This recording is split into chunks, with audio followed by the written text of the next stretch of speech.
आनंद बख्शी और पिंडी का इश्क।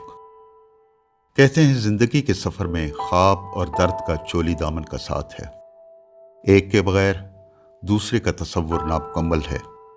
आज रावलपिंडी के मोहल्ले कुतुबुद्दीन में आनंद बख्शी के आबाई घर को जाते हुए मुझे इस बात का शिद्दत से एहसास हुआ। हफ्ते का दिन है और मरी रोड पर ट्रैफिक आम दिनों से कम है।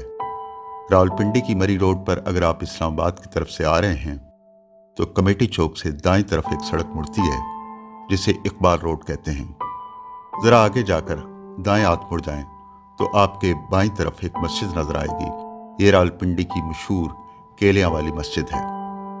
मस्जिद से मुत्तसिल एक चौड़ी गली है जिसके आखिर में दाएं हाथ एक बहुत बड़ा घर है।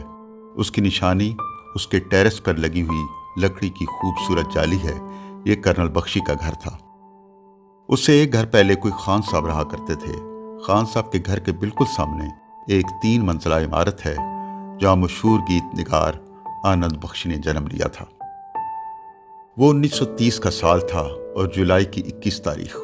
आनंद बख्शी 17 साल तक रावलपिंडी की इन्हीं गलियों, इन्हीं फिजाओं में पला पड़ा था। पोठहार के रंग उसकी शख्सियत में रच बस गए थे।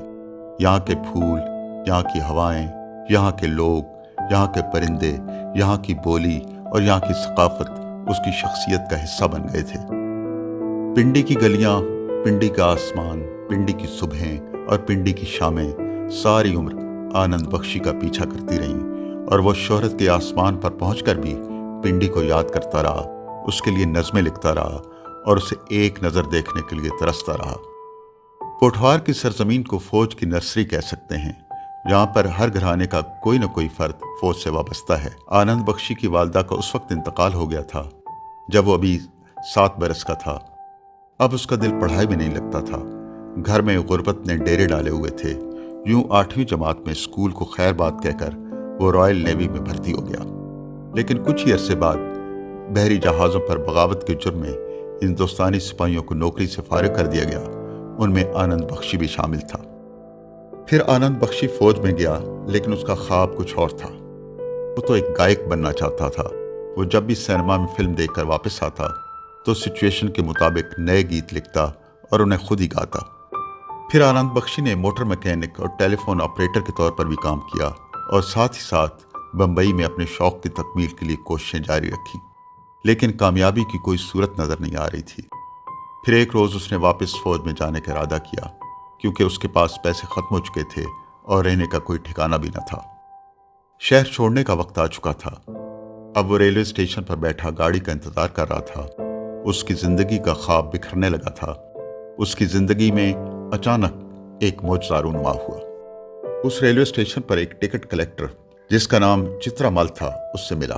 तारुफ के बाद जब आनंद बख्शी ने बताया कि कैसे वो गीत गाने और गीत लिखने का शौक लेकर यहाँ आया था, लेकिन अब मायूस होकर वापस जा रहा है, तो चित्रामल ने आनंद बख्शी की आंखों में झांकते हुए कहा, घबराओ नहीं, तुम एक दिन जरूर बड़े गीतकार बनोगे और जहां तक रिहाइश और खाने पीने का ताल्लुक है, आज से तुम मेरे साथ रहोगे। ये कहकर चित्रामल ने आनंद का हाथ पकड़ा और उन्हें अपने क्वार्टर में ले गया, जहां वो 2 साल रहा। इस दौरान मायूसी के कितने ही मोड़ आए, लेकिन चित्रामल ने हमेशा उसका हौसला बढ़ाया। आखिर आनंद बख्शी की जिंदगी में वो दिन आ ही गया जिसका उसे बेसब्री से इंतजार था। ये 1958 की बात है। ब्रिजमोहन अपनी फिल्म भला आदमी बना रहे थे, जिसमें भगवान दादा हीरो का किरदार अदा कर रहे थे। कहते हैं उस रोज फिल्म के गीतकार गैर हाजिर थे। आनंद बख्शी हमेशा की तरह काम की उम्मीद में मुख्तलिफ स्टूडियोज के चक्कर लगा रहा था। गीतकार की गैर हाजिरी की वजह से फिल्म साज परेशान था। आनंद बख्शी ने पेशकश की कि वो फिल्म के लिए गीत लिख सकता है। यूं आनंद बख्शी को गीत निगारी का पहला मौका मिला। उसने वहीं बैठे बैठे फिल्म के लिए 4 गीत लिख दिए। पहला गाना ओ धरती के लाल था, जिसे आनंद बख्शी की आवाज में रिकॉर्ड किया गया। ये आनंद बख्शी का बम्बई की फिल्मी दुनिया में पहला कदम था। कुछ अरसे बाद 1962 में सिराज प्रकाश ने अपनी फिल्म मेहंदी लगे मेरे हाथ में आनंद बख्शी को चांस दिया। यही वो फिल्म थी जब आनंद बख्शी को नोटिस किया गया। फिर सिराज प्रकाश की ही फिल्म जब जब फूल खिले 1965 में आई, जिसने आनंद बख्शी की फन्नी जिंदगी को एक अहम मोड़ दिया। इस फिल्म के सारे गाने हिट हुए, मसलन परदेसियों से ना अखियां मिलाना, ایک تھا گل اور ایک تھی بلبل، یہ سما ہے یہ پیار کا، نانا کرتے۔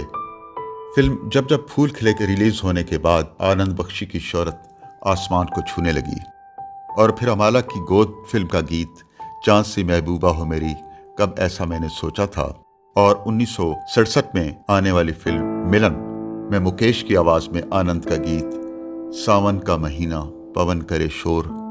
پھر تو فلموں کی لمبی قطار اس کی منتظر تھی، امر، اکبر اینتھنی، ایک دوجے کے لیے، امر پریم، بولی، تال، دل تو پاگل ہے، ارادنا، جینے کی راہ، دل والے دلہنیا لے جائیں گے۔ ایک وقت ایسا بھی آیا کہ آنند بخشی کے گیت اور لکشمی کانت پیارے لال کی موسیقی کسی بھی فلم کی کامیابی کی ضمانت سمجھی جاتی تھی۔ یہی وجہ ہے کہ آنند اور لکشمی کانت پیارے لال نے 250 فلموں میں گیت اور سنگیت کا ساتھ نبھایا۔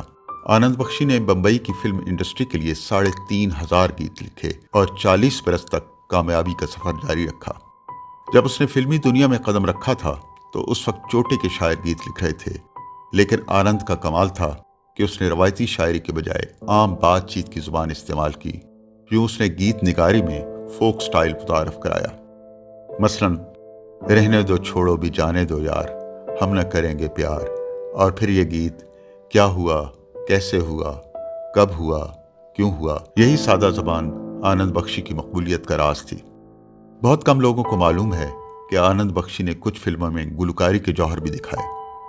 یہی وہ زمانہ تھا کہ آنند بخشی کسی بھی فلم کی کامیابی کی ضمانت بن گیا تھا۔ اب غربت کے دن گزر چکے تھے، زندگی خوشحال ہو گئی تھی، لیکن بمبئی کی چکا چوند روشنیوں میں بھی آنند بخشی کو اپنی لالٹینوں کی مدھم روشنیوں والی راولپنڈی بہت یاد آتی تھی۔ چشم تصور آنند بخشی کو راولپنڈی کے محلہ قطب الدین میں اپنی گلی میں لے جاتی، جہاں ایک دھرم شالہ تھا، ایک مسجد تھی اور ایک ٹیوب ویل تھا۔ پھر ایک دن بیٹھے بیٹھے آنند نے اپنی راولپنڈی کے لیے ایک نظم لکھی تھی۔ سانحہ یہ میری زندگی سہ گئی، میں یہاں آ گیا وہ وہاں رہ گئی، کچھ نہیں کر سکا دیکھتا رہ گیا، کچھ نہ وہ کر سکی دیکھتی رہ گئی۔ لوگ کہتے ہیں تقسیم سب ہو گیا، جو نہیں بٹ سکی چیز وہ رہ گئی۔ راستوں میں کھڑی ہو گئی سرحدیں، سرحدوں پر کھڑی بے بسی رہ گئی۔ یاد پنڈی کی آتی ہے اب کس لیے، میری مٹی تھی جہلم میں وہ بہہ گئی۔ پنڈی کا سراپا تمام عمر آنند بخشی کی آنکھوں میں خواب کے رنگ بن کر جاگتا رہا، اور اسے دیکھنے کی خواہش اس کے پہلو میں ہمیشہ درد کی کسک بن کر مہکتی رہی۔ کہتے ہیں زندگی کے سفر میں خواب اور درد کا چولی دامن کا ساتھ ہے، ایک کے بغیر دوسرے کا تصور نامکمل ہے۔